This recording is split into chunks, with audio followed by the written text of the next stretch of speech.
Hi, Happy New Year. I hope things are grand on your end. Um, I just wanted to talk a little bit about hiding, and because I've uncovered some things that I thought I'd share, that are have been in the midst of being uncovered for I want to say the last, I think not quite the last year, maybe the last 9 to 10 months. I've been coming to this understanding, and I'd like to share with you. So, hiding. I was alert. If you know anything about attachment theory, um, we've got four different kinds of attachment. There's secure, which is really nice if you have that. And then you've got three insecure. You've got um, a dismissive avoidant, an anxious preoccupied, and a fearful avoidant. And fearful avoidant is a combination of anxious and dismissive. And I have discovered that I am a fearful avoidant. And uh, and while that's annoying because it means I have to do double the amount of work to heal, at least I know what direction. Like my life has been, in terms of relationships, has felt very complex in a lot of ways, and now I'm starting to understand why. Because I have these different layers of triggers that trigger different parts of me. And usually that is either going to be an anxious part or a dismissive part, um, and creates the title Fearful Avoidant. It makes so much sense. Um, so when I get deep into one of those triggers, I go run and hide. When I feel vulnerable, I like to hide. I just like to withdraw, retreat from the world, and be by myself, and and lick my wounds. Um, and I've done this. If you've been on here long enough, I've done this a few times on this YouTube channel since I started it, I think in 2009. Has it been that long? But I get to a point where I feel like, what am I talking about? Why am I being so open and vulnerable? And I'm being like, who am I to tell people anything? Like, why are we having these conversations? I don't know anything. This is bullshit. And I book it. And so I stopped making videos because I don't feel like I have a voice to contribute. And I think that's wrong because we all have a voice to contribute. So, anyway, I've been learning about this fearful, avoidant attachment style, um, and it stems from, I mean, it can stem from, I guess, from what I understand, it can stem from several things, which are like, one, just having inconsistent parenting, meaning your source of security, usually your mom, but it could be somebody else who fills in that role essentially, um, who is a source of safety, but also a source of fear, um, who wasn't consistent in how they interacted with you. I definitely had, in some ways, a very emotionally chaotic childhood between my parents, and there was definitely some abuse, and so this is the manifestation of it, being fearful avoidant. So there's some really great things about people who are fearful avoidant, by the way. We're super insightful about people. Like, it's because of hypervigilance. But we can see things that others can't. We can read between the lines. We clock micro movements, micro facial expressions. We clock lots of different things that most people don't about others. And honestly, this has become one of my superpowers, in a way that I'm really grateful for.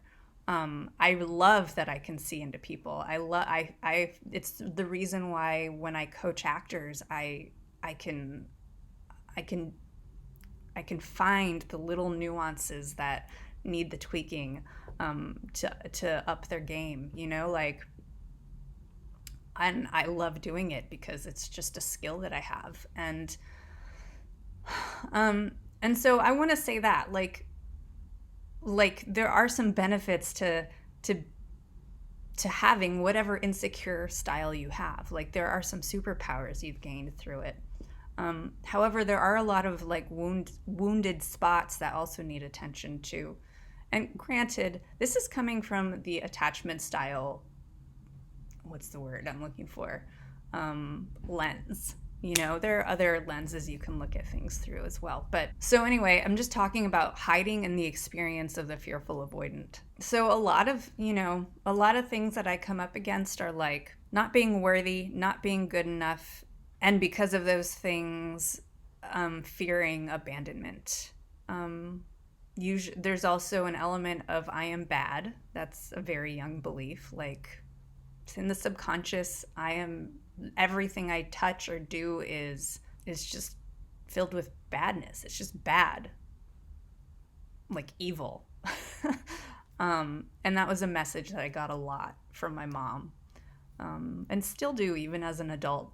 And I think she's completely unaware of it. But anyway, so because I am bad, I make people go away. That is an underlying belief. Because I am not good enough, because I am not like everybody else, I make people disappear because I piss them off, because I don't know, just being me is bad, and people disappear because of that. And that is a very young belief, but also full of anxiety. It's also like somebody who has an anxious attachment. We are fearful of being abandoned, and so for whatever reason, and while that's not like a real thing, for me, like even if somebody were to abandon me, what would happen? I have resources, right? Like, but it's still the psychological aspect of it, the psychological, spiritual aspect of it is still there. Some of my personal triggers are being ignored, being unseen, unheard, but at the same time, while I want to be heard, seen, and witnessed, I also don't. There's this push-pull of like, I also don't want to be seen. I don't want to be vulnerable. I don't want to be so open that somebody can come in and fillet me, because that's what it feels like as well. It's like a double-edged sword of like this thing that I desperately need, connection, but also terror of it, like fear of it.